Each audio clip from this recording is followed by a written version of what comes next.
dia berganda 70 kali ganda. Jadi kita Allahu Akbar, tiba-tiba mati sebelum Ramadan. Habis. Jangan tangguh. Nampak depan mata buat. Ramadan pun buat juga. Mudah-mudahan dengan niat kita yang baik Allah gandakan juga. Siapa Allah? Siapa kita nak menghalang Allah? Allah kalau nak beri banyak sekali dia.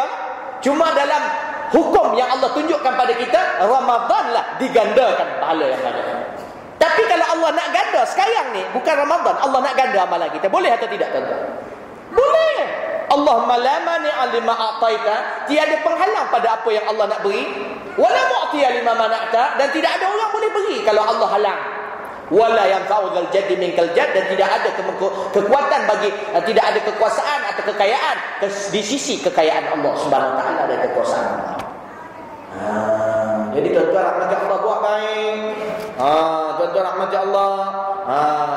Maknanya banyak kisah-kisah yang ditunjukkan kepada kita oleh Rasulullah sallallahu alaihi wasallam, sahabat-sahabat Nabi yang bersedekah cukup banyak, dan juga berbuat baik. Bulan Ramadan ini nak sedekah makanan, bulan Ramadan tunggu. Bulan ni kenapa tak buat? Selepas Ramadan kenapa tak buat?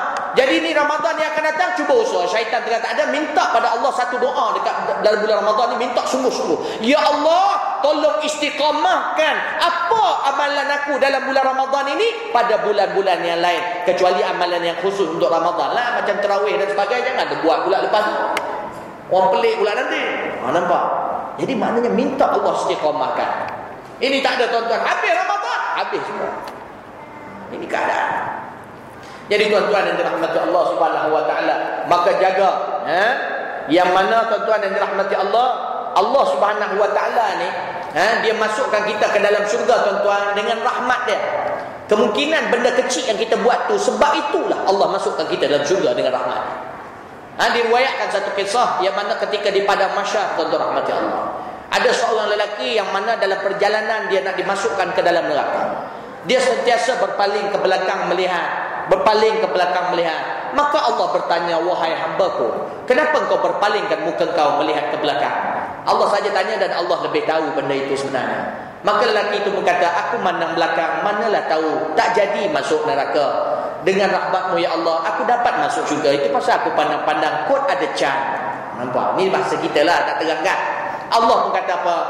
Begitukah sangkaan kau pada aku, wahai hamba-Ku? Maka hamba ini berkata, iya ya Allah, aku menyangkakan mudah-mudahan dengan rahmat-Mu aku dapat masuk ke dalam syurga. Maka Allah pun mengatakan, masuklah kau ke dalam syurga dengan rahmat-Ku. Nampak tak mustahil? Tapi janganlah duk bajet nanti di hari kiamat nak pandang belakang. Dia tak semua orang dapat. Benda tu juga Allah yang takdirkan, Allah yang pilih. Jadi jangan duk harap macam tu. Ini pakat duk harap besok pergi ke neraka nak pandang-pandang belakang, takut kita tak terpilih. Sebab ada orang yang ditarik ke neraka secara berjalan. Ada orang yang masuk ke neraka secara merangkak, tuan-tuan. Dan yang paling teruk masuk neraka, diikat di ubun-ubun kepalanya dan ditarik di atas mukanya, di atas tanah, tuan-tuan rahmati Allah. Ditarik sampai ke pintu neraka dan dicampak masuk ke dalam. Kalau kita yang ditarik itu, na'udzubillah, bukan kita lah. Kalau lah dimasuk, ditarik seseorang itu macam tu, bila dia nak pandang belakang? Jadi kita tak tahu. Ittaqun nar wal musyrik. Ada pun benda boleh buat baik. Wah. Boleh tuan-tuan yang dirahmati Allah. Insya-Allah kita masih ada umur, insya-Allah semua ni hidup sampai bulan Ramadan. Sebab saya masa Syahlam dulu, saya ada ceramah satu section tu tuan-tuan. Ada haji tu seronok, dia selalu kalau pengajian dia depan saya. Dia depan beruban rambut dia. Sampailah dalam Ramadan yang 2 tahun lepas tak silap saya. Jadi dah nak dekat sampai Ramadan tu tak silap saya lagi 2 minggu lagi nak Ramadan. Maka ketika tu Ustaz, kita doa sama-sama, Ustaz dah nak dekat dia ni. Saya rasa seronok, Ustaz doakan saya pun dah dapat. Lagi beberapa hari nak Ramadan dia meninggal. Ini kita tak tahu. Dia kata dia sihat walaupun dia tua, dia sihat. Mungkin dia ketika tu kena stroke atau sebagainya. Maka ketika tu mati, kita tak tahu. Benda musibah ni kita tak tahu. Kalau Allah takdirkan macam anak saya baru semalam, anak saya semalam ikut saya pergi ke tapak madrasah yang kita dah dapat, duk menebas. Lepas tu bakar sampah. Masa bakar sampah tu dia duk baling sampah. Dia lagi syung dia baling. Jadi saya kata jangan, nanti tersungkur, nanti takut terkena badan. Sungguh dia kata yalah. Alhamdulillah okey, dia pun dengar cakap apa semua. Balik rumah, saya pun naik ke atas. Dia nak ambil air dekat atas peti ais, air panas dalam oven. Jadi dia buka oven, tuan-tuan rahmati Allah, terjatuh air panas tu terkena badan dia. Ni sekarang kat rumah tuan-tuan, daripada tekak dia sampai sini semua kulit dah tertanggal, tuan-tuan rahmati Allah. Saya ada gambar dia, mana handset dia, tapi tak payah tunjuklah, saya tengok pun ngeri. Tapi alhamdulillah muka tak kena. Itu saya tetap syukur, muka tak kena, mata tak kena. Kalau tak boleh buta. Ini musibah kita bukan tak? Budak tu, anak saya tu, dia mana ada dosa lagi? Dia bukan mukallaf. Bukan dia terbala kerana dosa dia. Dah, Allah nak bagi. Mungkin ujian untuk mak bapak dia. Asyik tak ada rumah je, ceramah je. Jadi nak suruh bapak dia beri perhatian sikit, mungkin tak tahu. Tuan-tuan dan rahmat Allah, sebab masa saya banyak di madrasah, banyak malam pula pergi ceramah. Jadi kadang-kadang anak saya tu selalu duk ajak berjalan. Nampak tuan-tuan? Tapi alhamdulillah lah, dia memahami lah, banyak pahala dia, insya-Allah. Kadang nak bawa berjalan, saya bawa pergi ceramah kan. Time cuti malam. Tu pun dia suka lah, tapi kadang dia boring dulu.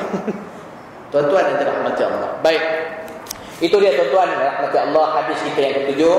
Jadi saya rasa cukup setakat itu malam ini, sebab saya nak tunjukkan satu slide untuk rahmati Allah.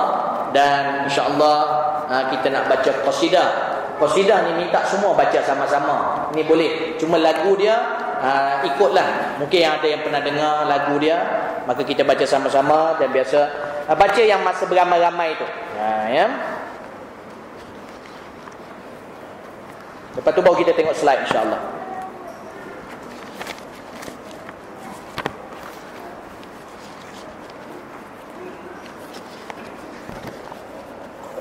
Okey, kalau dapat ikut ke tak ikut, ya. Baik. Time ramai-ramai lah. Allahumma salli wa sallim wa barik alaihi wa ala alihi.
ولا يضيع